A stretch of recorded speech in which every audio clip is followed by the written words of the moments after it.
और आपको ले चलते सीधा जयपुर, जहां पर शिक्षक दिवस पर यहां राज्य स्तरीय कार्यक्रम का आयोजन किया जा रहा है। सीएम यहां पर क्या कह रहे हैं, जरा वो आप सुनिए। भारत माता की जय, थोड़ा पूरे राजस्थान की आवाज ये बनेगी आपकी। भारत माता की, भारत माता की, भारत माता की। आज के राज्य स्तरीय शिक्षक सम्मान समारोह के शुभ अवसर पर सबसे पहले तो मैं मां सरस्वती को नमन करता हूं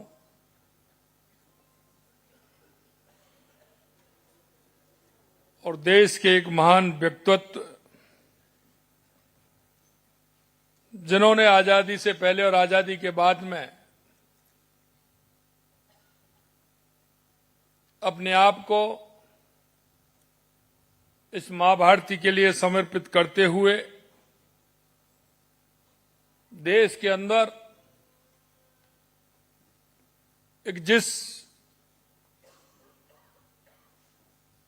बीजारोपण का काम किया, ऐसे में जो इस खुशी को हम कहने से नहीं अंतर आत्मा की आवाज से बांट सकते हैं कि जो ये कहते थे कि लोग मेरे को शिक्षक के नाम से जाने, ये मेरी सबसे ज्यादा प्रसन्नता होगी। ऐसे डॉक्टर सर्वपल्ली राधाकृष्णन जी को उनके चरणों में प्रणाम करता हूं और उनको श्रद्धांजलि अर्पित करता हूं। और मैं आगे के इस राज्य स्तरीय सम्मेलन के इस कार्यक्रम में मंच पर विराजमान कैबिनेट में मेरे साथी उप मुख्यमंत्री भाई प्रेमचंद जी बैरवा, जिन्होंने बहुत ही मार्मिक आज शिक्षक दिवस के अवसर पर अपने विचार रखे। हमारे दूसरे कैबिनेट के साथी शिक्षा मंत्री सम्मानीय मदन दिलावर जी, जो मन से शिक्षा के क्षेत्र में बदलाव लाना चाहते हैं, लगातार शिक्षा मंत्री बनने के बाद वो बहुत ही गति से काम कर रहे हैं। ऐसे माननीय हमारे शिक्षा मंत्री मदन दिलावर जी, शासन सचिव स्कूल शिक्षा एवं पुस्तकालय विभाग कृष्ण कुणाल जी, आयुक्त mid day meal बिस्मोन Sharma ji, राज्य परियोजना निदेशक आयुक्त राजस्थान स्कूल शिक्षा परिषद अनुपमा जोरवाल जी, संयुक्त शासन सचिव शिक्षा मनीष गोयल जी, निदेशक माध्यमिक एवं प्रारंभिक शिक्षा सीताराम जाट जी, निदेशक राजस्थान राज्य शैक्षिक अनुसंधान एवं प्रशिक्षण परिषद श्वेता फगड़िया जी, और हमारे बीच में हमारे सेवा भारती से आए सम्मानीय मूलचंद जी भाई साहब, माननीय करण सिंह जी जो किसान संघ से आए हैं, और मेरे सामने बैठे वो सभी शिक्षक जो आज मेरा सौभाग्य है कि उनको सम्मान करने का अवसर मुझे मिला है।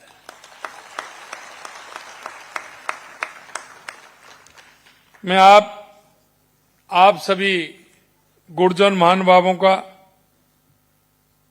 सभी सज्जनों का, देवियों का आज के इस कार्यक्रम में बहुत बहुत स्वागत करता हूं, अभिनंदन करता हूं। आप सभी को मैं प्रणाम करता हूं।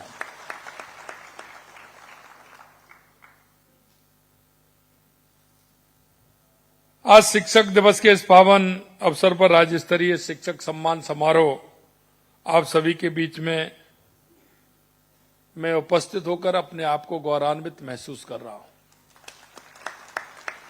यह दिन केवल एक उत्सव नहीं बल्कि उन शिक्षकों के प्रति कृतज्ञता का दिन है जो समाज का भविष्य गढ़ते हैं।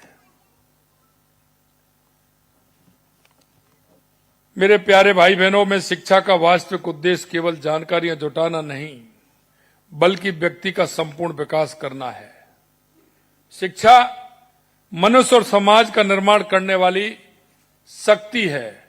और आज मैं कह सकता हूं उस शक्ति के भाग आप सभी मेरे सामने बैठे हो। हमारे शास्त्रों में एवं संस्कारों में कहा जाता है, गुरु ब्रह्मा गुरु विष्णु गुरु देवो महेश्वरा गुरु साक्षात परम ब्रह्म तस्मै श्री गुरुवे नमः। ये कोई वाक्य नहीं है, श्लोक नहीं है संस्कृत का, ये हमारी आत्मा है। ये हमारे देश को, समाज को दिशा देने का आधार है। आप अगर मन में विचार करोगे तो गुरु भी गुरुओं ने ही बनाया है।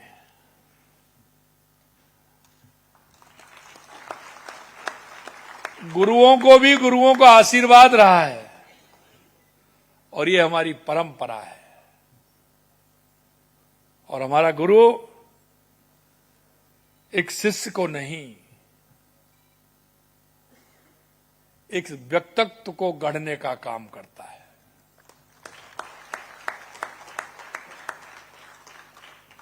गुरु की स्थिति उस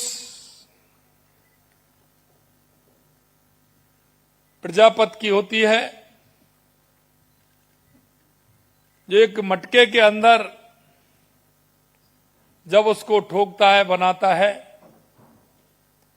तो उसमें एक हाथ उसके अंदर होता है और दूसरा हाथ बाहर होता है, और उस पर जब वो चोट करता है तो अंदर का सहारा लगाता है और ऊपर से धीरे धीरे ठोकता है।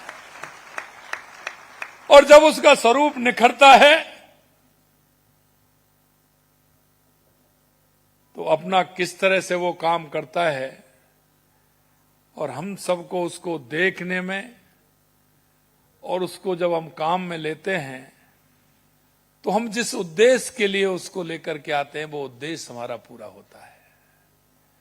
मैं आप सभी गुरुजनों को यही कहना चाहता हूं कि हमारी ये भारतीय संस्कृति में गुरु शिष्य परंपरा हजारों वर्ष से ज्ञान प्रकाश फैलाती आई है, और आप किस तरह से उस शिष्य को एक मजबूत, एक विचार, एक संस्कार देने का काम करते हैं। मैं कह सकता हूं कि इस राष्ट्र को मजबूत बनाने में, समाज को दिशा देने में, समाज का उत्थान करने में अगर सबसे पहले किसी का योगदान है तो वो हमारे गुरुओं का योगदान है, हमारे गुरुओं का योगदान।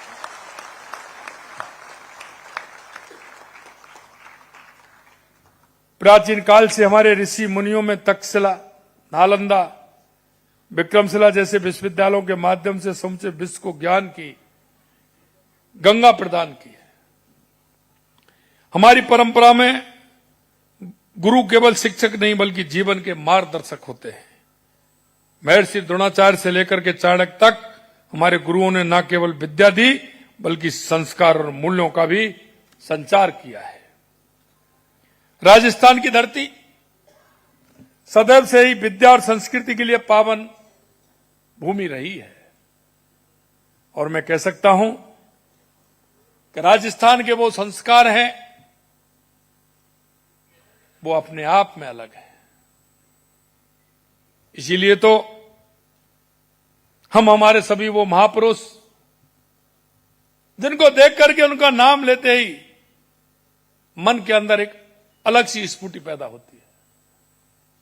चाहे वो महाराणा प्रताप हो, महाराजा सूरजमल हो, या मां पन्नाधाय हो, या मीराबाई हो, या मां अमृता देवी हो, उनके जीवन को अगर आप देखेंगे तो राजस्थान में जो संस्कृति है, राजस्थान की मिट्टी में जो खुशबू है वो अलग जगाने वाली है, दुनिया में ऐसी कहीं नहीं मिलेगी। इसलिए मैं जिक्र करता हूं। कभी कभी हमारे मन में कई तरह के विचार आते हैं, लेकिन गुरुदेवों मैं तो इतना ही कहना चाहता हूं, आप अपने मन में विचार कर लीजिए। मन को अगर आप कहीं आपको शांति मिलेगी तो जीवन के उस परोपकार में और उपकार के अलावा दूसरी किसी भी चीज में आपको नहीं मिलेगा।